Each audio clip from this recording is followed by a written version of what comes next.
ચાલો મિત્રો, હવે આપણે જોઈએ સ્પ્રિંગની સ્થિતિ ઉર્જા. ધારો કે આપણે આકૃતિમાં દર્શાવ્યા મુજબની કોઈ એક સ્થિતિસ્થાપક સ્પ્રિંગ પસંદ કરીએ કે જેનો એક છેડો દ્રઢ દિવાલ સાથે જોડેલો છે અને તેના બીજા છેડે એક બ્લોક લગાવેલો છે, અને આ સ્પ્રિંગ જે છે એ લીસી સપાટી કે જેને આપણે ઘર્ષણ રહિત ગણી લઈશું તેવી સપાટી ઉપર સમક્ષિતિજ ગોઠવેલી છે. આ સ્પ્રિંગ જે છે એ હૂકના નિયમનું પાલન કરતી હોય તેવી સ્પ્રિંગ છે, બરોબર છે. હવે હૂકના નિયમનું જે પાલન કરતી હોય તેવી સ્પ્રિંગની લાક્ષણિકતા શું હોય કે એ સ્પ્રિંગ જે છે તેનું તમે જો ખેંચીને અથવા તો સ્પ્રિંગને દબાવીને સ્થાનાંતર કરાવો તો સ્પ્રિંગની અંદર ઉદ્ભવતું જે પુનઃસ્થાપક બળ છે કે જે સ્પ્રિંગને પોતાની મૂળ સ્થિતિમાં પાછી લાવવા માટે પ્રયત્ન કરે છે, એ પુનઃસ્થાપક બળ તેના સ્થાનાંતરના સમપ્રમાણમાં હોય અને સ્થાનાંતરની વિરુદ્ધ દિશામાં હોય. એટલે કે જુઓ, આપણે અહીંયા સ્પ્રિંગને ખેંચી અને સ્પ્રિંગની લંબાઈમાં વધારો કરીએ x જેટલો, તો સ્પ્રિંગ બળ જે છે એ તેની વિરુદ્ધ દિશામાં લાગુ પડશે. જો આપણે સ્પ્રિંગને દબાવીને તેના x જેટલું સ્થાનાંતર કરાવીએ કે તેની લંબાઈમાં x જેટલો ઘટાડો કરીએ તો પણ સ્પ્રિંગ બળ જે છે તે તેની વિરુદ્ધમાં અને સ્થાનાંતરને સમપ્રમાણમાં ઉદ્ભવશે. તો આ પ્રકારની જે સ્પ્રિંગ હોય તેને હૂકના નિયમનું પાલન કરતી સ્પ્રિંગ કહેવામાં આવે છે. હવે જો અહીં આપણે આ સ્પ્રિંગ જે છે તેને સ્થાનાંતર કરાવીને x જેટલા અંતરે લઈ જઈએ તો સ્પ્રિંગ બળ આપણે સમીકરણના સ્વરૂપમાં લખી શકીએ Fs, એટલે સ્પ્રિંગ બળ છે એટલે આપણે અહીંયા આગળ s લખ્યો છે, તો Fs બરાબર -kx. આ સમીકરણને પણ આપણે હૂકનો નિયમ કહી શકીએ, અથવા તો તેનું તો આપણે સ્ટેટમેન્ટ લખવું હોય તો સ્પ્રિંગ બળ એ સ્પ્રિંગના છેડે જોડેલ બોક્સના સ્થાનાંતરના સમપ્રમાણમાં હોય છે અને તેની વિરુદ્ધ દિશામાં હોય છે.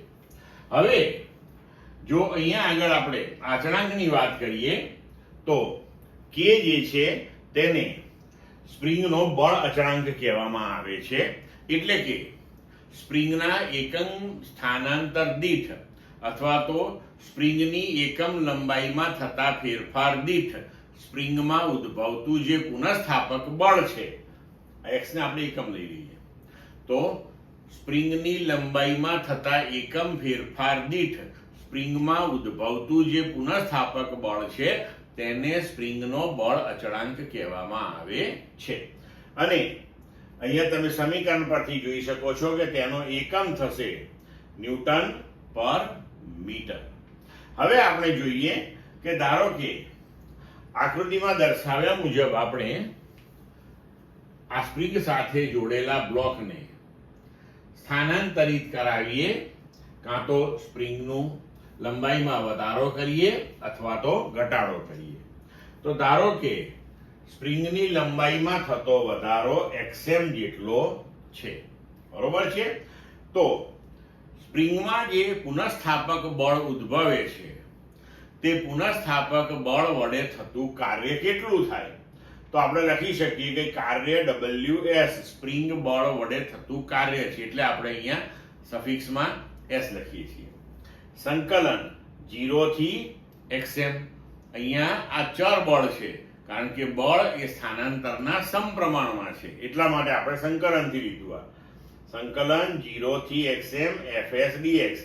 0 થી એટલા માટે કે સ્પ્રિંગ પ્રારંભમાં તેની સમતોલન સ્થિતિમાં હતી, એટલે કે નથી ખેંચાયેલી કે નથી દબાયેલી, એની લંબાઈમાં કોઈ ફેરફાર થયેલો નહોતો, બરોબર. હવે fs નું મૂલ્ય મૂકી દઈએ તો -kx. k અચળાંક છે,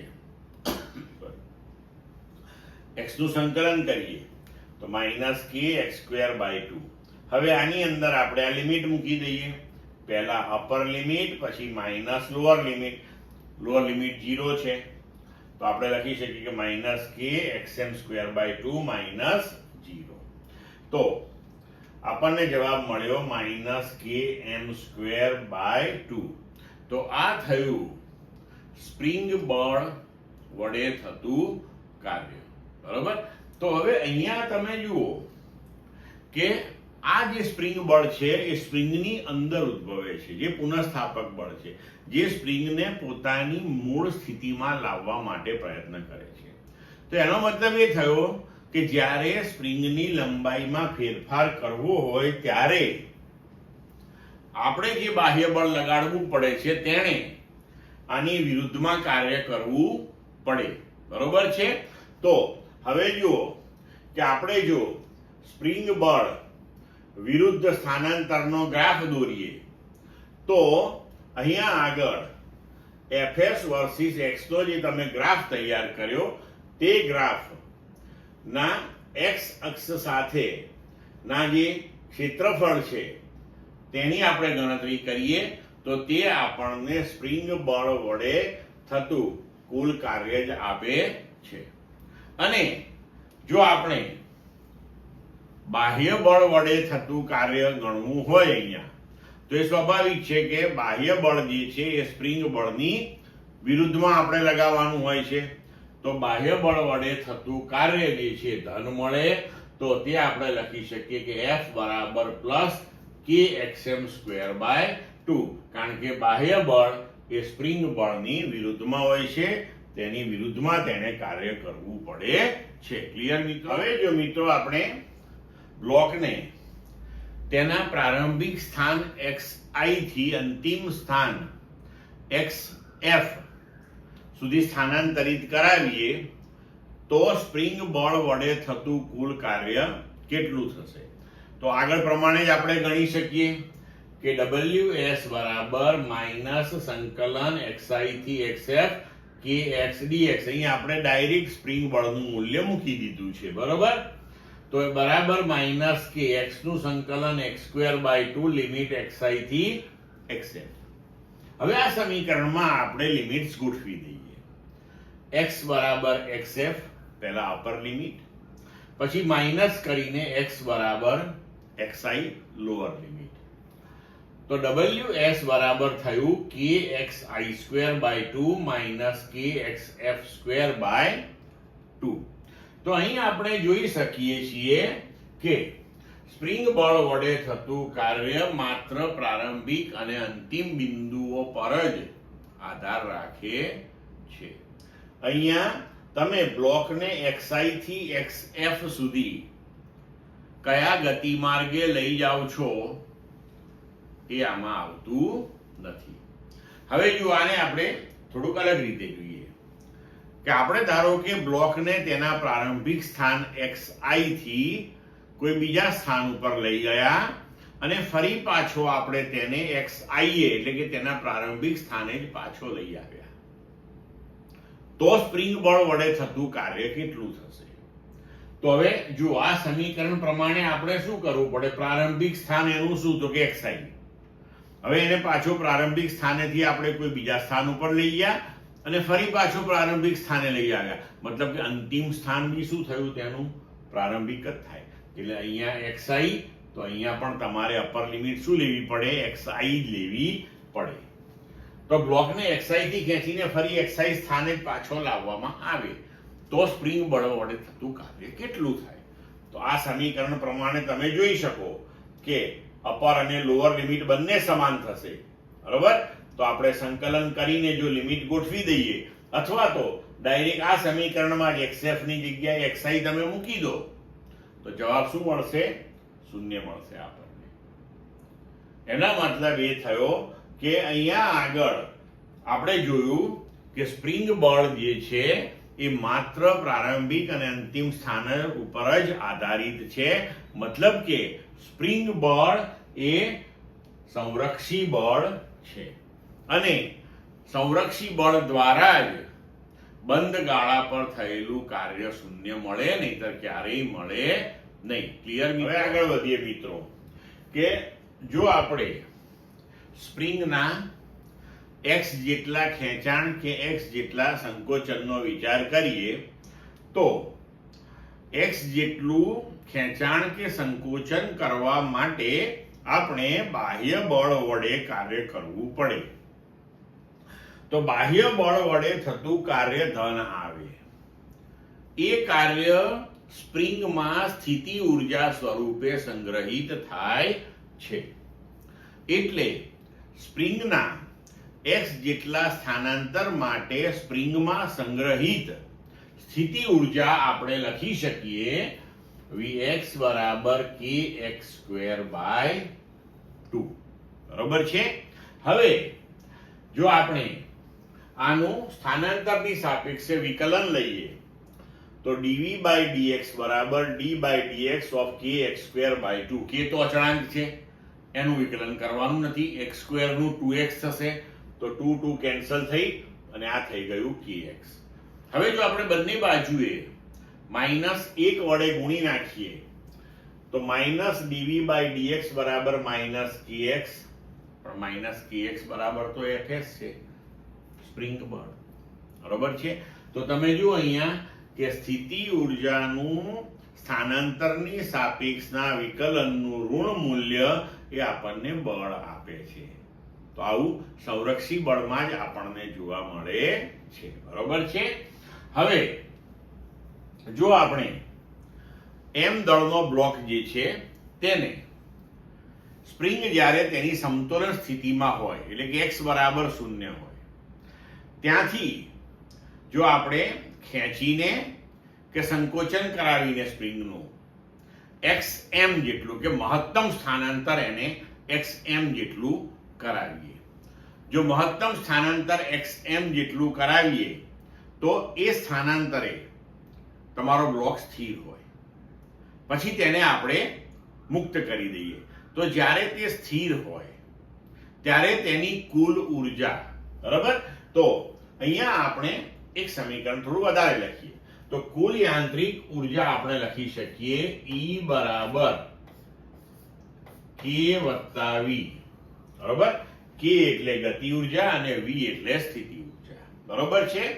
તો હવે જ્યારે મહત્તમ સ્થાનાંતર આપણે કરાવીને પછી એને છોડી દઈએ તો જ્યારે મહત્તમ સ્થાનાંતરિત સ્થાન ઉપર હોય ત્યારે ક્ષણભર એ સ્થિર છે એટલે E બરાબર v થઈ જશે, કારણ કે ગતિ ઊર્જા એની 0 થશે. બરોબર. તો આ થઈ જશે 0 + v અને એને આપણે લખી શકીએ કે ½ kxm². બરોબર મિત્રો. હવે જો આપણે એને તેના મહત્તમ સ્થાનાંતરથી મુક્ત કરી દઈએ, કોઈ પણ ક્ષણે યાંત્રિક ઊર્જા અચળ રહેવાની છે. બરોબર. તો હવે તે જ્યારે મહત્તમ સ્થાનાંતરેથી તેની ગતિની શરૂઆત કરશે ત્યારે કોઈ પણ વચ્ચેના x સ્થાનાંતરે તેની કુલ ઊર્જા આપણે લખી શકીએ કે ½ kx² એ એની સ્થિતિ ઊર્જા વત્તા એ x જેટલા સ્થાનેથી જ્યારે પસાર થતો હોય બ્લોક ત્યારે તેનો વેગ ધારો કે v છે તો તેની ગતિ ઊર્જા થઈ ગઈ ½ mv². પણ કુલ ઊર્જા તો અચળ રહે છે. તો આપણે લખી શકીએ કે આ કુલ ઊર્જા જે x સ્થાને છે એ કુલ ઊર્જા એ xm સ્થાને જે હોય તેટલી જ હોય.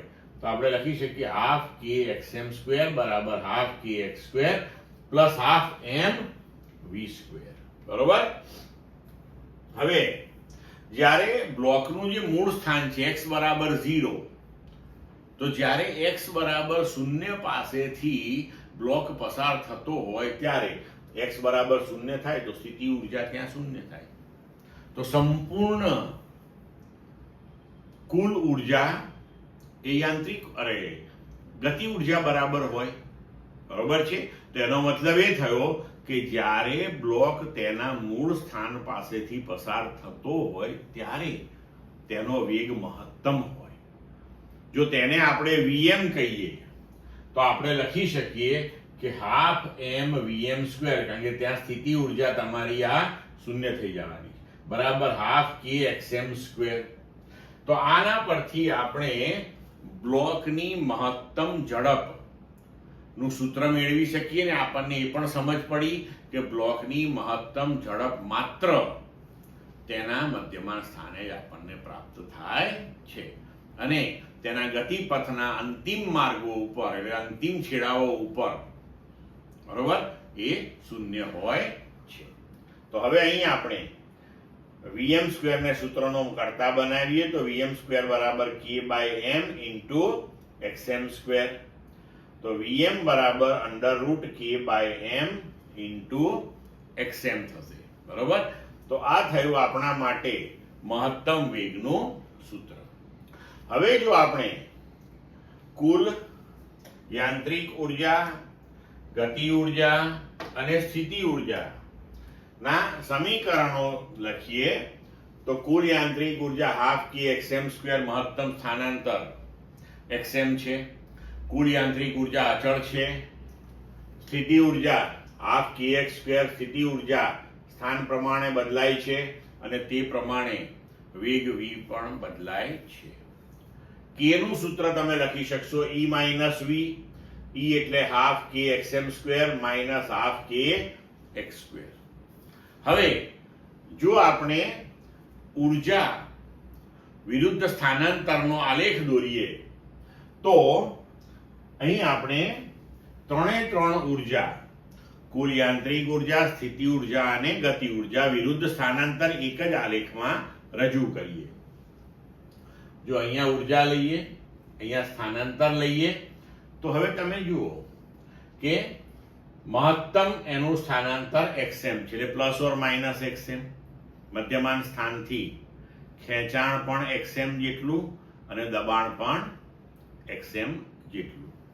તો આપણે મધ્યમાન સ્થાન 0 x અક્ષ ઉપર આપણે સ્થાનાંતર લીધું છે પ્લસ xm થી માઇનસ xm. હવે જુઓ ધારો કે આપણે બ્લોકને xm જેટલું સ્થાનાંતર કરાવ્યું એટલે બ્લોક તમારો આ સ્થાને છે. તો એ વખતે તમારી કુલ ઉર્જા જે છે હાફ કે એક્સએમ સ્ક્વેર. તો આ તમારી કુલ ઉર્જા થઈ. કુલ ઉર્જા તમારી અચળ છે બરોબર છે. તો અહીંયા આપણે કુલ ઉર્જા જે છે તેનો આલેખ એ x અક્ષને સમાંતર રેખાથી દર્શાવ્યો છે. xm પ્લસ અથવા તો xm માઇનસ કુલ ઉર્જા તો અચળ રહેવાની છે બરોબર. તો આ થઈ ગયો આલેખ E વિરુદ્ધ x નો બરોબર. હવે જુઓ શું થશે અહીંયા આગળ.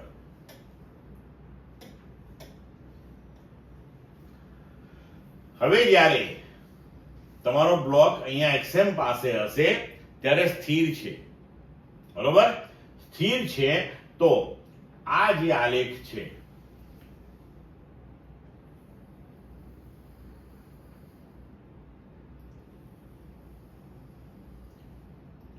સ્થિર છે તો અહીંયા તેનો વેગ શૂન્ય છે તો ગતિ ઉર્જા પણ શૂન્ય છે. તો આ કે અહીંયા શૂન્ય છે. એ વખતે સ્થિતિ ઉર્જા મહત્તમ છે તો સ્થિતિ ઉર્જા નો જે આલેખ છે